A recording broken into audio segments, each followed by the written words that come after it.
అయిన ప్రభు యేసయ్య శ్రేష్టమైనటువంటి నామంలో ఈ వాచ్ నైట్ సర్వీసులో ఈ యొక్క పాత కొత్త సంవత్సరముల యొక్క ఆరాధనలో దేవునిని స్తుతించడానికి, దేవునిలో ఆనందించడానికి వచ్చినటువంటి దేవుని బిడ్డలైన మీ అందరిని బట్టి నేను ప్రభుని స్తుతిస్తున్నాను. మీ అందరికీ ప్రభు పేరిట నా ప్రేమ వందనాలు తెలియజేస్తా ఉన్నా. అమ్మ మీ అందరికీ వందనాలండి. బాబు మీ అందరికీ వందనాలు. మరోసారి యేసయ్యకు స్తోత్రాలు కూడా చెప్తారా? హల్లెలూయా. ఎన్ని చెప్పినా కూడా అవి మాత్రం కూడా కాబట్టి దేవుడిని అసలు మనం ఈ రాత్రి కూడుకున్నదే చెప్పండి దేవుని కొరకు అని అంటే ప్రభువుని, అది మాత్రం మీరు మర్చిపోకండి. వర్తమానంలోనికి మనం వెళదాం. దేవుడి యొక్క సన్నిధి పెంచింది.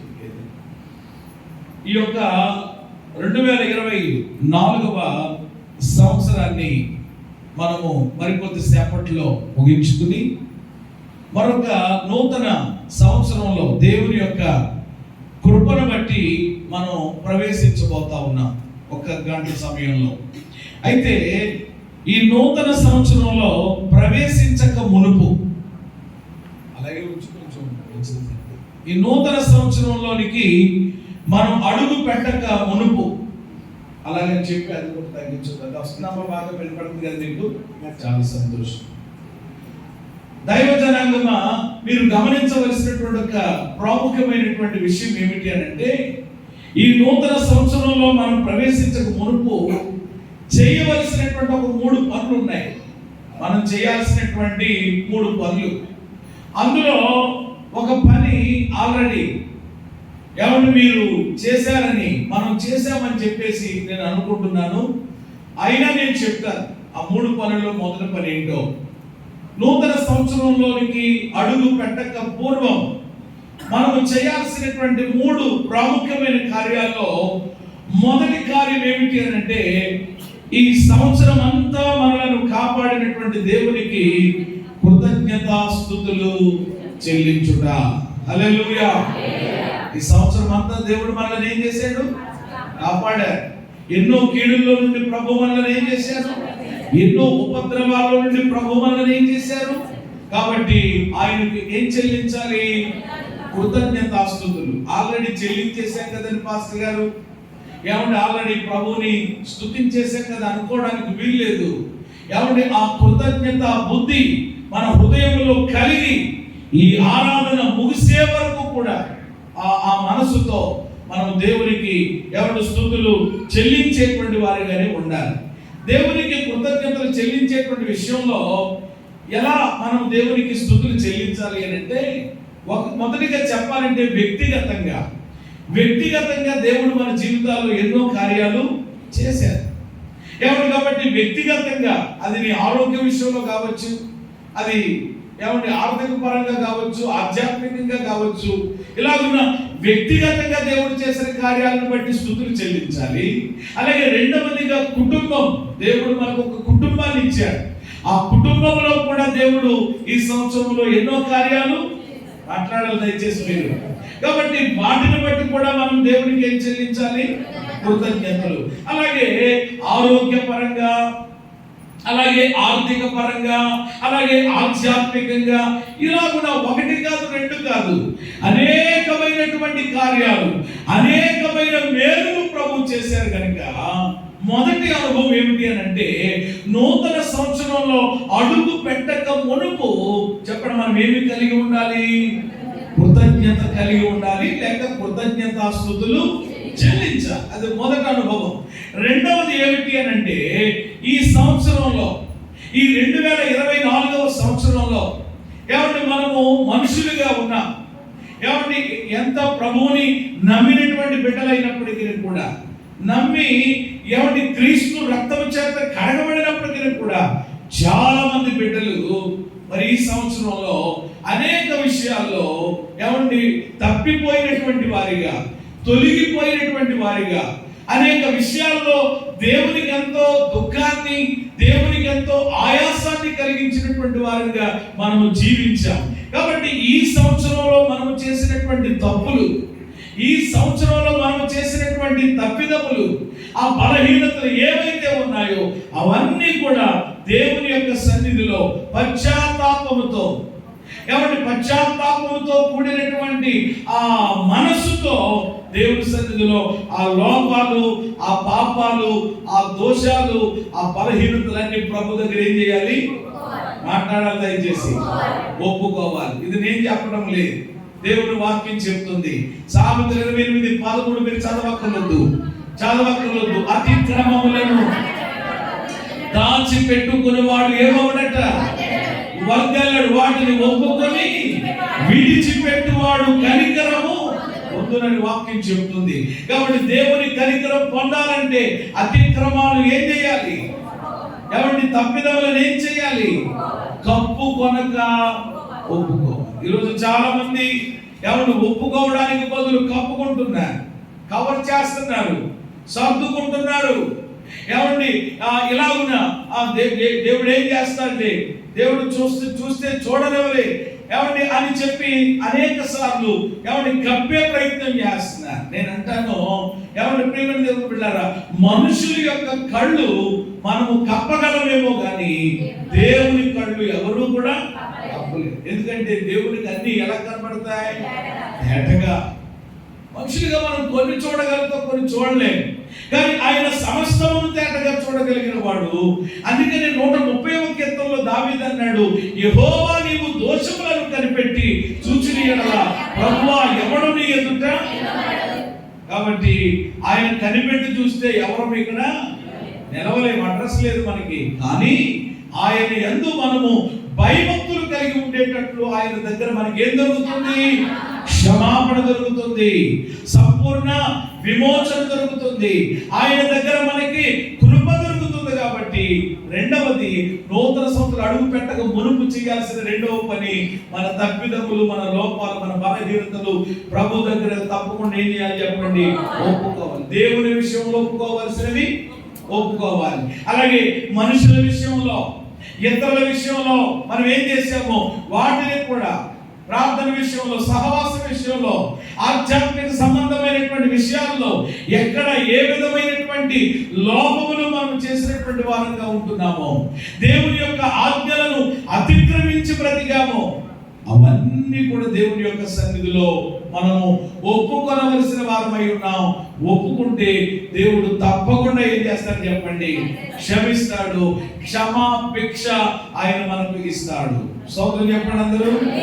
కాబట్టి నూతన సంవత్సరంలో ప్రవేశించక మునుపు మొదటగా ఏం చేయాలి? కృతజ్ఞతలు చెల్లించాలి. రెండవదిగా ఏం చేయాలి?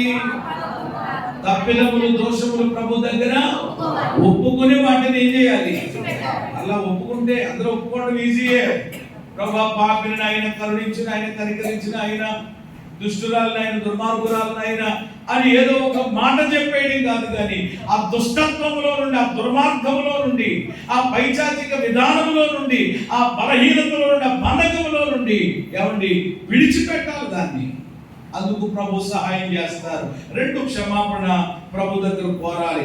ఇక మూడవది నేను చెప్పేది ఏమిటి అంటే, నూతన సంవత్సరంలో ప్రవేశించక మునుపు మనం చేయాల్సినటువంటి మూడవ పని ఏమిటి అంటే, దేవుని కొరకు ఎవడు ఒక తీర్మానం చేయాలి.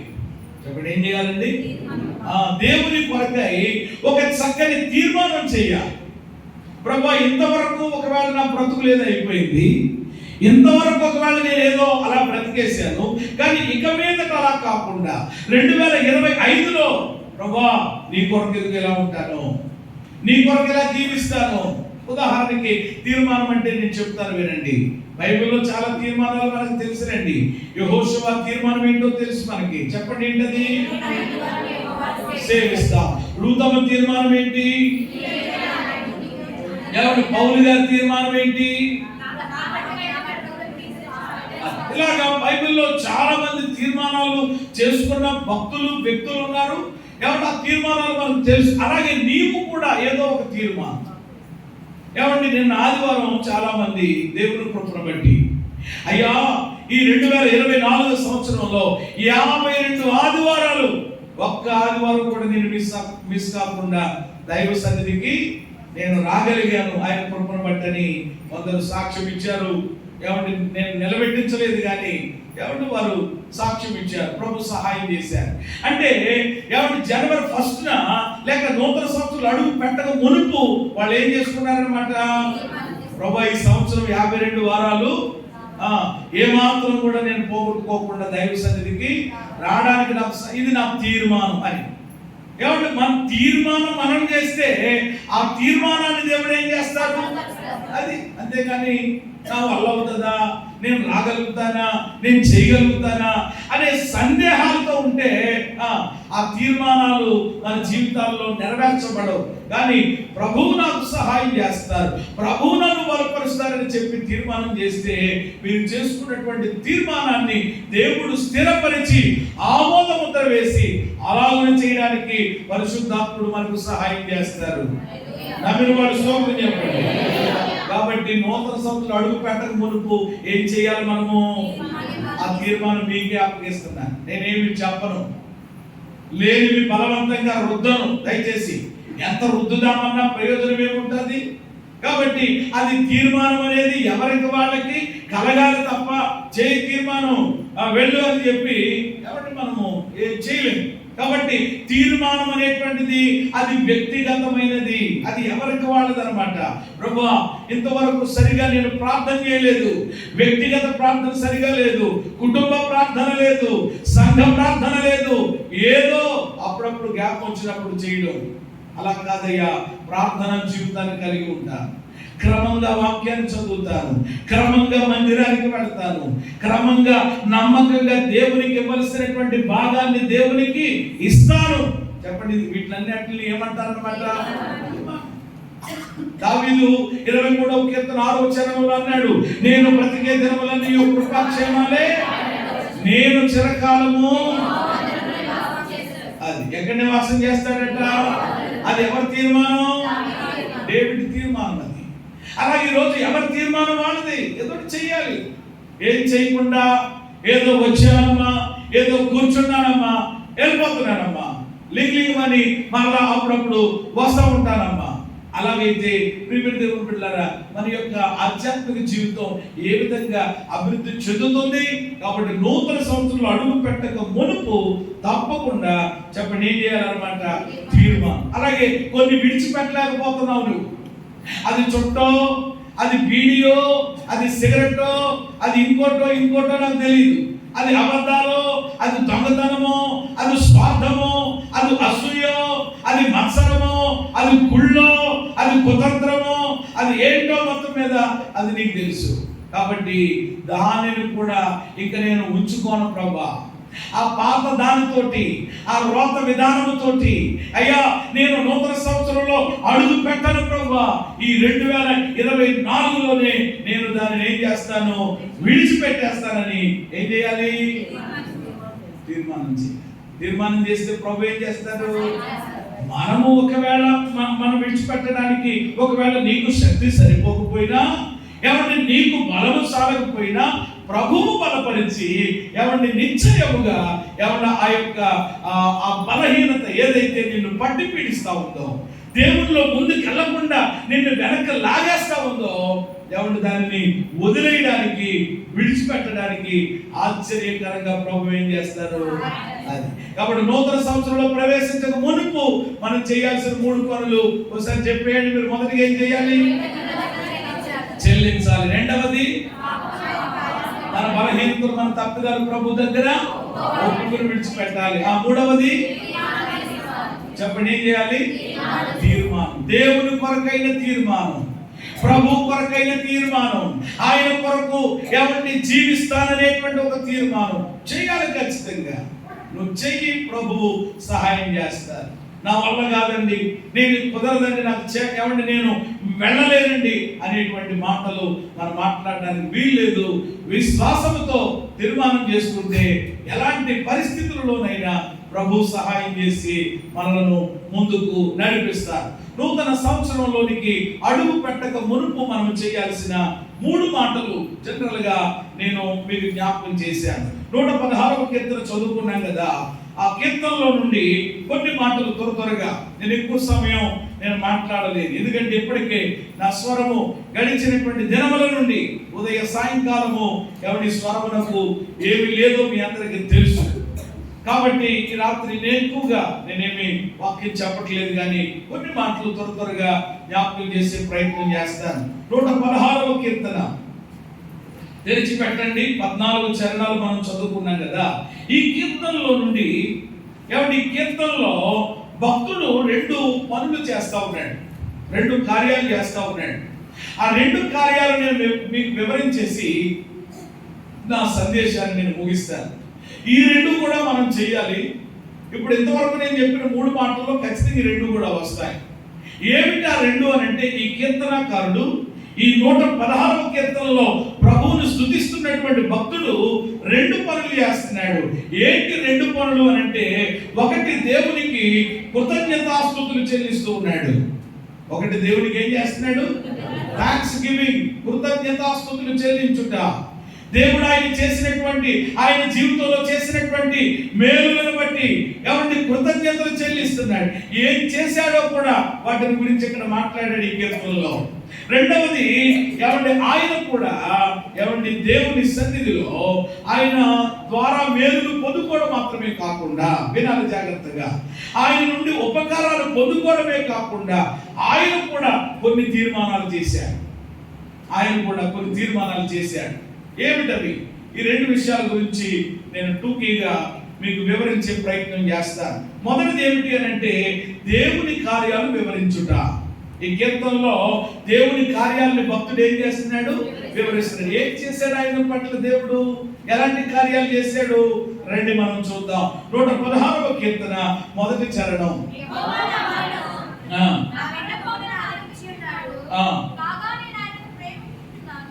చాలండి. ఇక్కడ మొదటి లైన్ మీరు గమనిస్తే, మొదటి కార్యం, యెహోవా నా మొరను నా విన్నపములను ఆలకించి ఉన్నాడు. చాలండి. మొదటి మాట ఏమిటి అని అంటే, భక్తుని జీవితంలో దేవుడు చేసినటువంటి ఆ మొదటి కార్యం, ఆ మొదటి మేలు ఏమిటి అని అంటే, దేవుడట ఆయన మొర, ఆయన విన్నపాలు ఏం చేశాడట? ఆలకించాడట, చెవి యొగ్గాడట. ఆయన పెట్టినటువంటి మొరకి, ఆయన చేసినటువంటి విన్నపాలకి దేవుడు ఏం పెట్టాడట? చెవి యొగ్గాడట, ఆలకించాడట. అంటే ఇప్పుడు భక్తుని జీవితంలో దేవుడు ఎలాంటి దేవుడుగా ఉన్నాడో చెప్పండి మీరు. అమ్మా, ఈ భక్తుని జీవితంలో ఎలాంటి దేవుడుగా ఉన్నాడు? ఆయన ప్రార్థన ఆలకించే దేవుడుగా. స్తోత్రం చెప్పండి. నేను అంటాను, ఇలా మీరు చూడండి దయచేసి, నేను అంటాను, ఆయన జీవితంలోనేనా ప్రార్థనలు ఆలకించడం? ఈ 2024వ సంవత్సరంలో ఏ ప్రార్థన, అయ్యా నేను దేవునికి చేసినటువంటి ఏ ప్రార్థన వ్యక్తిగతంగా మీరు చేసుకున్నా, ఇలాగ మాకు చెప్పి ప్రార్థన చేయమని చెప్పినా, ఆ ప్రార్థనకి, ఒక్క ప్రార్థనకి కూడా నాకు జవాబు రాలేదండి, ఒక్క ప్రార్థనకి కూడా దేవుడు నాకు సమాధానం ఇవ్వలేదండి అనేవాళ్ళు ఎవరైనా మీలో ఉన్నారా? ఉద్దే లేచి నిలబడండి. కడుపుల గురించి ప్రత్యేకంగా మీ కొరకు ఆర్డర్ మీద చేయించి గజమాల అంటారు కదా, గజమాల మీకు మెడలో వేసి మీకు సన్మానం చేస్తాం. అట్టి వారు ఎవరైనా ఉన్నారా? లేరనుకుంటున్నాను. లేకపోతే స్తోత్రం చెప్పండి. అంటే దీన్ని బట్టి ఏమర్థం చేసుకోవాలి? ప్రతి ఒక్కరి యొక్క ప్రార్థన దేవుడు ఆలకిస్తున్నాడు. ఉదయం లేచి నువ్వు ప్రార్థన చేసుకుని వెళ్ళావు కదా, పొట్టట్టుకుని సాయంకాలానికి క్షేమంగా ఇంటికి వచ్చావంటే నీ ప్రార్థన ఏమైనట్టు? లేకపోతే వేరే పరిస్థితి అనమాట. ఇప్పుడు కొంతమంది ఏం ఆలకించాడండి అని అంటారు అనమాట. ఆలకించాడు కాబట్టి నేను దేవుడు క్షేమంగా నీ ఇంటికి తీసుకొచ్చాడు. లేకపోతే చాలా మంది, మొన్న లారీ 10 మంది మీద చనిపోయిందంటే ఇలాగా పని చేసుకుంటుంటే అక్కడ నువ్వు చూసి అయిపోయారట. చూసుకుంటున్నారా? అంటే ఒక వీడియో కూడా పెట్టారు, మీరు చూసే ఉంటారు ఆల్రెడీ గ్రూప్ లో. ఆశ్చర్యకరంగా అలాంటి ఎన్నో ప్రమాదాలు మన మీద నుండి వెళ్ళిపోయేలా దేవుడు చేశాడు. అంటే దేవుడు మనం చేసుకునే ప్రార్థన ఆలకించాడు. అది ఏం ఆలకించాడండి, ఏం చేశాడండి అని ఇలాంటి ఏమంటే మాటలు ప్రేమిని దేవుని బిడ్డలు అసలు దేవుని బిడ్డలు మాట్లాడడానికి వీల్లేదు. అలాంటి మాటలు ఎక్కడైనా మాట్లాడవచ్చు, కానీ నా దగ్గర మాట్లాడితే నాకు వినపడితే నాకు చాలా, దేవుడికి ఎలా ఉంటుందో తెలియదు కానీ మరి నాకు మాత్రం ఇదే.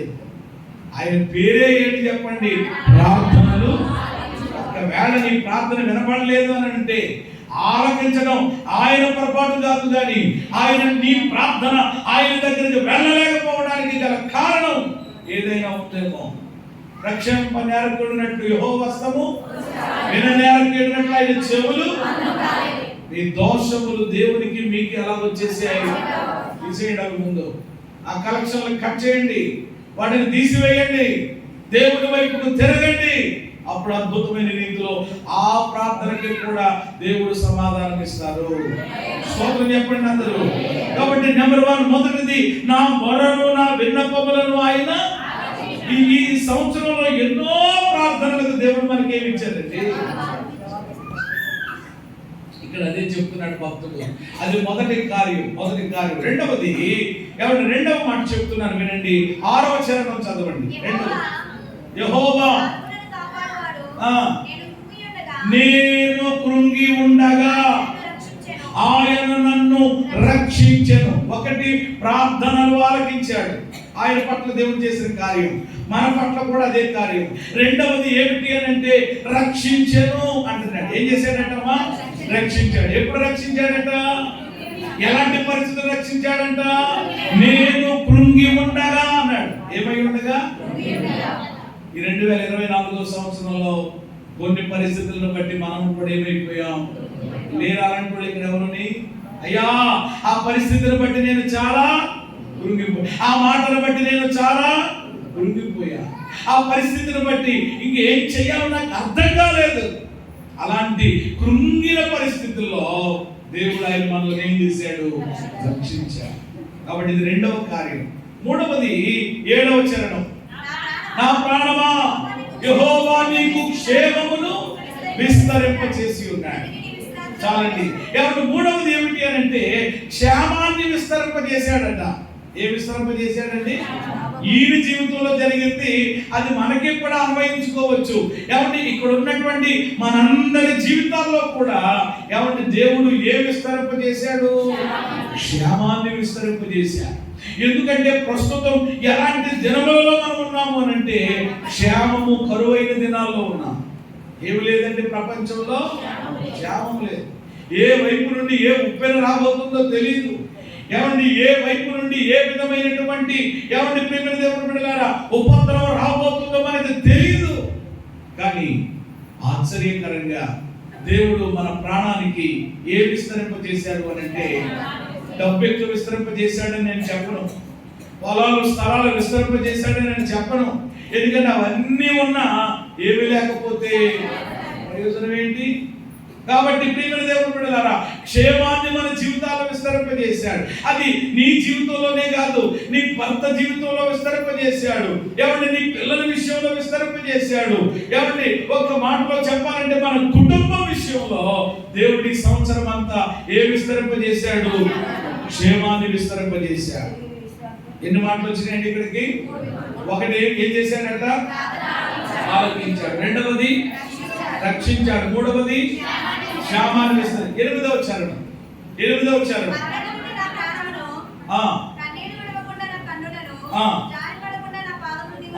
తప్పించి ఉన్నావు. ఆఖరి మాట అండర్లైన్ చేసుకోండి. తప్పించి ఉన్నావు. ఎవరు? 4వది ఏమిటి అని అంటే తప్పించాడు. ఎక్కడి నుండి తప్పించాడు? మరణము నుండి. ఎక్కడి నుండి తప్పించాడు? ఎవరిని? కన్నీళ్లు విడవకుండా. ఎక్కడి నుండి తప్పించాడు? జారిపడకుండా. 3 ఉన్నాయి అక్కడ. మరణము నుండి, కన్నీటి నుండి, జారిపడకుండా మన పాదాలను ఏం చేశాడు? ఆయన తప్పించాడు. ఆయన తప్పించాడు కాబట్టే నీవు నేను ఇక్కడ కూర్చోగలిగావు. దేవుని స్తోత్రం చెప్పండి. ఆయన తప్పించకపోతే ఎక్కడ ఉండాలి? సేపు ఇదే టయానికి చాలా మంది హాస్పిటల్స్ లో ఉన్నారు, ఐసీయూలో ఉన్నారు, ప్రమాదకరమైన పరిస్థితుల్లో ఉన్నారు, పోలీస్ స్టేషన్లో అప్పుడు తిరుగుతూ ఉన్నారు.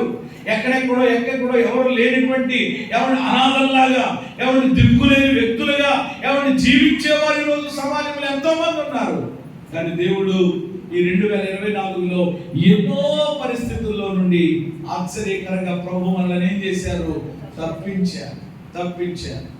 కాబట్టి ఇది మన జీవితంలో దేవుడు చేసిన కార్యమే కదా. ఇక్కడ భక్తుడు అదే అంటున్నాడు. నేను వివరించట్లేదు, జస్ట్ జ్ఞాపకం చేస్తున్నాను సమయాన్ని దృష్టిలో పెట్టుకుని.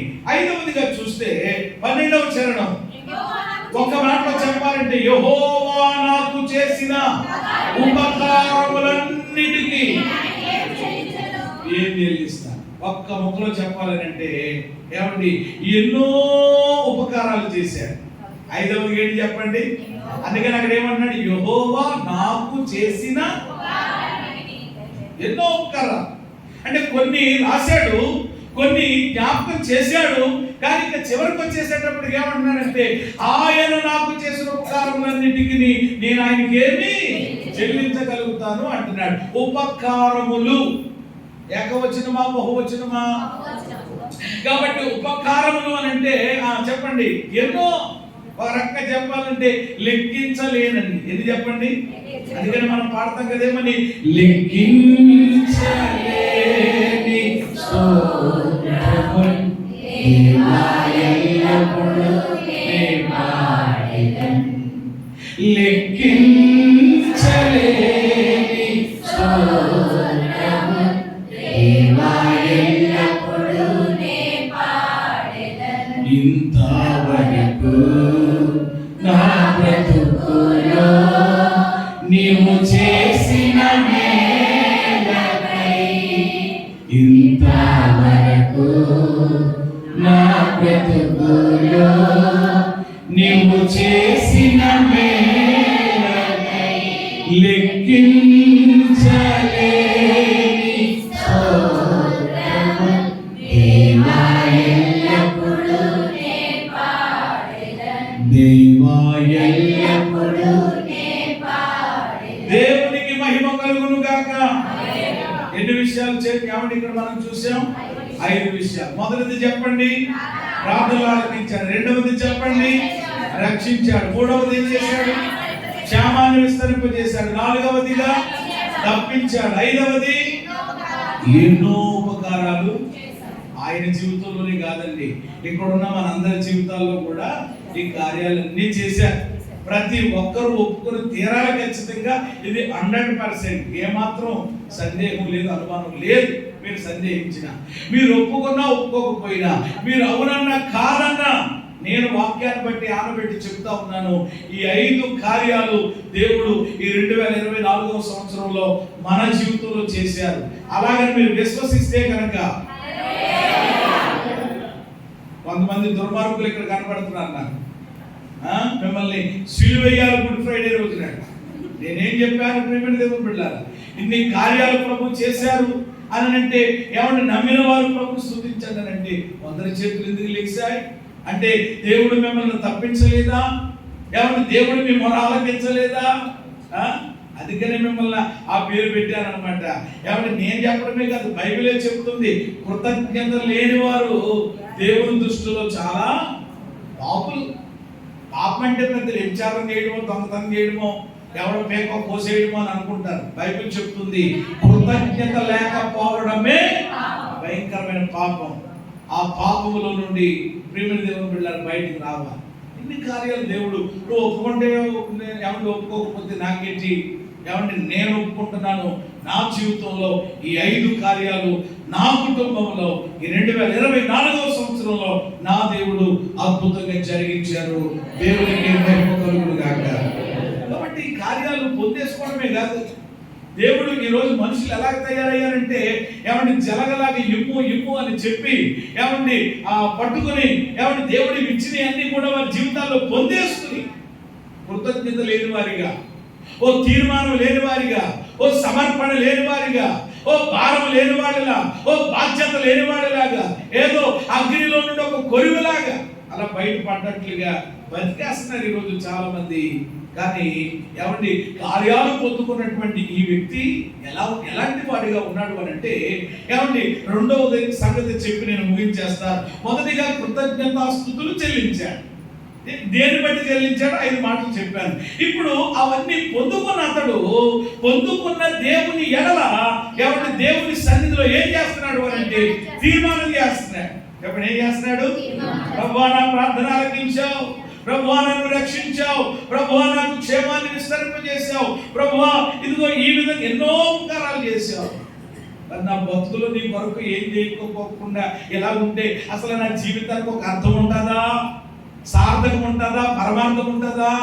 కాదు ప్రభువా, ఓ తీర్మానం నేను చేస్తానని ఈయన ఇంచుమించు 4 తీర్మానాలు చేశాడు. ఇక్కడ ఏంటి ఆ తీర్మానాలు? వివరించను, జస్ట్ జ్ఞాపకం చేస్తాను. నెంబర్ 1 మొదటి తీర్మానము, మొదటి వచనం చదవండి. మరలా మొదటి వచనం చదవాలి. యెహోవా నా మొరను ఆలకించు కాగా నేను ఆయనను ప్రేమించుచున్నాను. చాలు. మొదటి తీర్మానం ఏమిటి? వెనకాల వాళ్ళు చెప్పడు, కూర్చున్న వాళ్ళు ఏం చేస్తున్నారటమ్మా? అంటే ఇప్పుడు ఇన్ని వేలు ఉపకారాలు మన జీవితాల్లో పొందుకున్నటువంటి మనము ఈ రోజు దేవుని సన్నిధిలో దేవునికి ఎవరిని మనం చేయాల్సిన తీర్మానం ఏంటంటే ఎవరిని ప్రేమించాలి?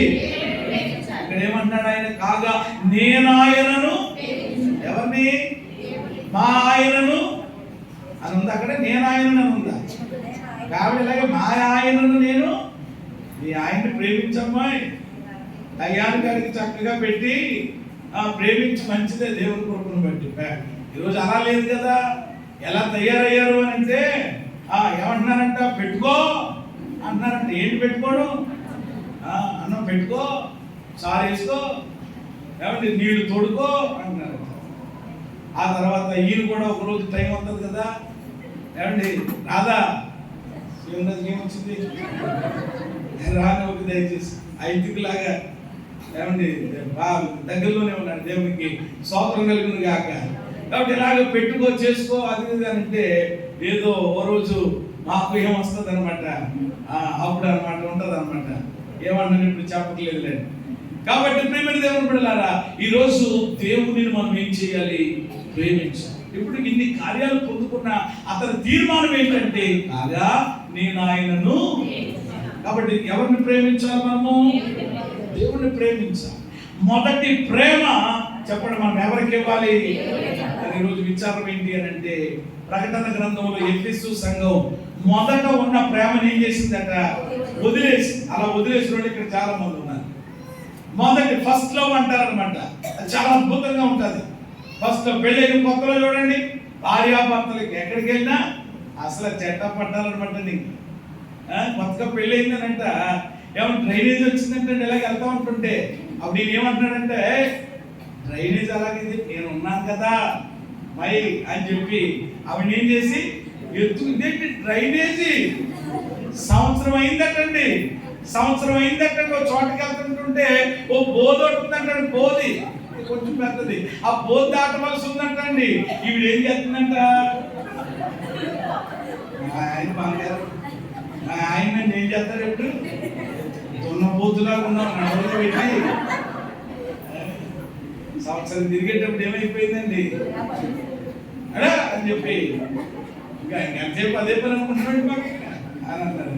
అంటే చూసారా ప్రేమ ఏమైపోయింది? అలాగే ఈరోజు యేసుబాబు మీద, ఏమండి సంఘం మీద, సేవకుల మీద చాలా మంది అప్పుడు ఏమంటారు? మేము ఇప్పుడైతే మీరు పెద్ద ఇదైపోతున్నారు కానండి, అప్పుడు పాడేది ఎవరనుకుంటున్నారు, అప్పుడు మైకులు పెట్టేది ఎవరనుకుంటున్నారు, పరకాలు తీసేది ఎవరనుకుంటున్నారు, పరిచర్య చేసేది. అబ్బో మరి ఇప్పుడు ఏమైపోయింది? కాబట్టి మొదట నీకుండిన ప్రేమను నీవు వదిలితివి. కాబట్టి నీ మీద తప్పు ఒకటి మోపాలని దేవుడు చెప్పాడు. కాబట్టి ఎవరి మన ప్రేమ ఎవరికి చెందాలి? దేవునికే చెందాలి. ఆ ప్రతి విషయంలో ఆయన్ని మనం ఏం చేయాలి? ప్రేమించాలి. రెండవ చరణం ఆయన నాకు చెవి యొక్కను కావున నా జీవిత కాలం అంతయు నేను ఆయనకి. ఆయన తీర్మానం ఇది. ఒకటి, దేవా నిన్నే ప్రేమిస్తానంటున్నాడు. 2, నీకే ఏం చేస్తాను? మొరపెడతాను. ఎప్పుడు దాకా మొరపెడతాడట? జీవిత కాలం. చెప్పండి, ఏ కాలం అండి? ఎంత అద్భుతం అండి. ఈరోజు జీవితాంతం మొరపెట్టాలండి మనం. ఈరోజు ప్రేమ దేవుడు ఏదో కష్టం వచ్చినప్పుడు, ఏదో బాధ వచ్చినప్పుడు మొరపెట్టడే కాదు, జీవిత కాలము దేవుని సన్నిధిలో మొర్ర పెట్టేవారిగా, ప్రార్థించే ఏమండి విజ్ఞాపన కర్తలుగా మనం మారాలి. రెండవ తీర్మానం. మూడవ తీర్మానం చెప్తాను. 9వ చరణం. 9వ చరణంలో ఉంది, సజీవులున్న దేశములో యెహోవా సన్నిధిని నేను కాలము. అబ్బా, ఎంత అద్భుతమైన మాట. ఏ దేశంలోనంట? సజీవులున్న దేశంలో ఏం చేస్తాను? కాలం, యెహోవా సన్నిధిని అన్నాడు. నెంబర్ 3, మూడవది ఏమిటి అని అంటే ఏమండి, దేవుని సన్నిధిని కాలము గడుపుతాడంట. ఎక్కడ కాలం గడుపుతాడు? అది ఏమండి, ఈ రోజు మనం ఎంత ధన్యులమో చెప్పనా? ఈ 31వ రాత్రి ఆయన సన్నిధిలో ఉన్నటువంటి మనము ధన్యులమని ఎందుకు అంటున్నానంటే, మనం ఎక్కడ కాలం గడుపుతున్నాం? మరి కొంతమంది, నేను అనపర్తికి వాళ్ళకి కూడా కొంచెం ప్రార్థించి పెట్టాలి కదా అని చెప్పి, అమ్మ 6 గంటలకు సిద్ధపడండి వచ్చేస్తాను నేను త్వరగాని, ఎప్పుడు వచ్చేస్తా ఉంటుంటే అప్పుడే కొంతమంది తొప్పల్లో మీటింగ్ వెళ్ళేస్తున్నారండి. అది థియేటర్ బాబు అప్పుడేళ్ళకి ఇదేంటని అంటే మీరు అర్థం చేసుకోవాలన్నమాట. ఇంకో చెప్పాలి అంటే వాళ్ళు ఎక్కడ గడుపుతున్నారు? ఈ 30% నైట్ చాలా మంది వాళ్ళ కాలాన్ని ఎక్కడెక్కడో డొంకల్లో గడుపుతారు, రౌండ్ టేబుల్ సమావేశాలతో గడుపుతారు. ఏమంటే ఆయా ఏమంటే బ్రిడ్జిల దగ్గర, చెట్ల దగ్గర, అక్కడ ఇక్కడ వేస్ట్ అనమాట నిజంగా. దాని వలన ఏ విధమైనటువంటి ఏమంటే ఫలితం ఉండదు, ప్రయోజనం ఉండదు. అందుకని ప్రియమైన యవనస్తులారా, ప్రియమైన దేవుని బిడ్డలారా, మీరు దేవుని ప్రజలు, దేవుని సొత్తు కాబట్టి దయచేసి ఆ గలేసి ఏమంటే ఆ భయంకరమైనటువంటి రోత, ఆ మురుకు చెప్పండి, మనం ఏం చేయకూడదు అనమాట. దేవుని పిల్లలు, రాజు బిడ్డలు చెప్పండి ఎలా ఉండాలి? మాట్లాడేమా ఉండాలి, అంతే కదా. అంతేగాని ఏమంటే దిగజారిపోయి ఏమంటే ప్రియమైన దేవుని బిడ్డలు రాత్రి చూడండి ఎక్కడెక్కడ పడిపోతారో తెలియదు. కొంతమంది ఆ డ్రైనేజీలో పడిపోతూ ఉంటారు, ఆ మురుకాలలో పడిపోతూ ఉంటారు, ఆ తాగేసి ఆ కొట్టు దగ్గరే పడిపోతూ ఉంటాడు ఒక్కొక్కడు. ఒక్కోసారి మేము నైట్ మీటింగ్ ముగించుకుని అంతా ఉంటుంటే ఆ బ్రిడ్జిల మీద ఒక్కొక్కడు పడిపోతుంటే జాలేసి సిద్ధేటో పాప ఎవడు సొంతం పడిపోయాడనంటే మనకు తెలియదు కదా. అప్పుడు అంటే వెనకాల ఉన్న కూడా చెప్తారు, పాస్టర్ గారు మీరు ఎందుకు కంగారు పడకండి బాబు, తేరాడి దగ్గరికి వెళ్ళామనుకో మీరు అసలు తట్టుకోలేరు అని వెనకాల మన వాళ్ళు చెప్తా ఉంటాను. అంటే వాడు ఎందుకు పడిపోయాడు? పాప ఏదైనా ఒంట్లో బాగలేక శ్రోత పడిపోయాడంటే కాదట. బాగా చూడండి, ఈరోజు వాళ్ళు ఎక్కడెక్కడో కాలం గడిపి ఏమంటే జీవితాలని ఏమంటే నాశనం చేసుకుని, ఆరోగ్యాన్ని పాడు చేసుకుని, కుటుంబాలని పడగొట్టుకుని ఈరోజు అనేకులు కాలం ఎక్కడెక్కడో గడుపుతున్నారు. కానీ ఈరోజు దేవుని పిల్లలంగా మనం ఎక్కడ కాలం అంటే, కాలం అంటే సమయం, ఎక్కడ మన సమయం గడపాలి అని అంటే చెప్పండి, దైవ సన్నిధిలో. అది ఒక తీర్మానం అన్నమాట. సజీవులున్న దేశంలో యెహోవా సన్నిధిని నేనేం చేస్తాను? గడిపేస్తాను. అది ఈ తీర్మానం. మరి ఈ రాత్రి ఈ తీర్మానం అదేనా? ఏమండి ఆ తీర్మానం కలిగి ఉంది. చివరి మాట చెప్పి నేను ముగిస్తాను. 13, 14 వచనాలు. యెహోవా నాకు చేసిన ఉపకారములన్నిటికీ ఏం చెల్లిస్తాను? రక్షణ పాత్రను చేత పుచ్చుకుని యెహోవా నామమున ప్రార్థన చేసేదను, యెహోవాకు నా మొక్కుబడులు. ఇక్కడ 4వ దాంట్లో 2 మాటలు ఉన్నాయన్నమాట అండి. ప్రార్థన చేసేదను, ఏమండి మొక్కుబడులు. ప్రార్థిస్తాడట, మొక్కుబడులు చెల్లిస్తాడట. ప్రార్థిస్తాడట, మొక్కుబడులు చెల్లిస్తాడట. అది ఆయన తీర్మానం. అది ఏంటంటే దేవుడు ఇన్ని కార్యాలు నా బ్రతుకులో చేశాడు కదా, ఇన్ని అపాయాల్లో నుండి తప్పించాడు కదా, కాబట్టి నేను ఒక తీర్మానం చేసుకుంటున్నాను. అదేంటంటే ఆయన నామంలో నేనేం చేస్తాను? ప్రార్థిస్తాను. నా మొక్కుబడులన్నీ కూడా ఎక్కడ చెల్లిస్తాడట? మళ్ళా ఏమండి ఆయన మొక్కుబడులు ఎక్కడ చెల్లిస్తాడట? ప్రజలు అందరి ఎదుట, దేవుని ప్రజల ఎదుట, దైవ సన్నిధిలో నా మొక్కుబడులు చెల్లించుకుంటాను, నా కృతజ్ఞతలు నేను అర్పించుకుంటాను అని భక్తుడు తీర్మానం చేస్తున్నాడు. నేను ఈ కీర్తనలో 2 మాటలు నేను చెప్పాను. ఏమంటే ఈ కీర్తనలో భక్తుడు చేస్తున్న 2 పనులు, ఒకటి కృతజ్ఞతాస్తుతులు చెల్లించాడు, 2 తీర్మానం చేసుకున్నాడు. ఏమంటే ఈ 2 విషయాల్లో మొదటిది ఏమిటి అని అంటే కనుక ఏమండి కృతజ్ఞతాస్తుతులు ఎందుకు ఆయన తెలియజేస్తున్నాడు అని అంటే ఆయన జీవితంలో దేవుడు చేసిన కార్యాలు. ఎన్ని కార్యాలు చూసాం మనము? 5 కార్యాలు. ఒకటి ఏం చేశాడట?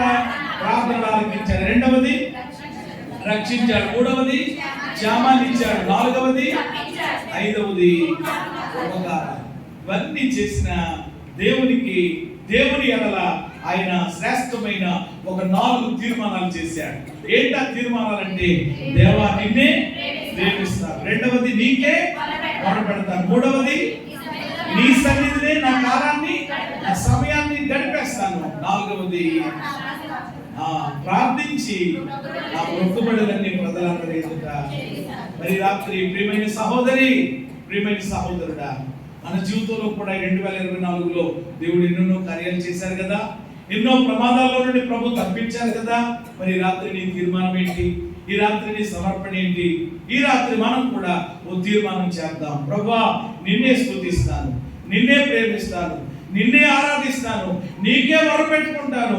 నీ సన్నిధిలోనే నా బలాన్ని, నా సమయాన్ని హెచ్చించి నీ సన్నిధిలోనే నా కాలం గడిపేస్తాను. అయ్యా, నా మొక్కుబడులన్నీ నేను చెల్లించేసుకుంటానయ్యా. ఏమిచ్చి నీ రుణాన్ని నేను తీర్చగలనని ఒక మంచి తీర్మానంతో ఎవరి నూతన సంవత్సరంలో ప్రవేశిద్దాం. అట్టి కృప ప్రభు మనందరికీ దయచేయుగాక.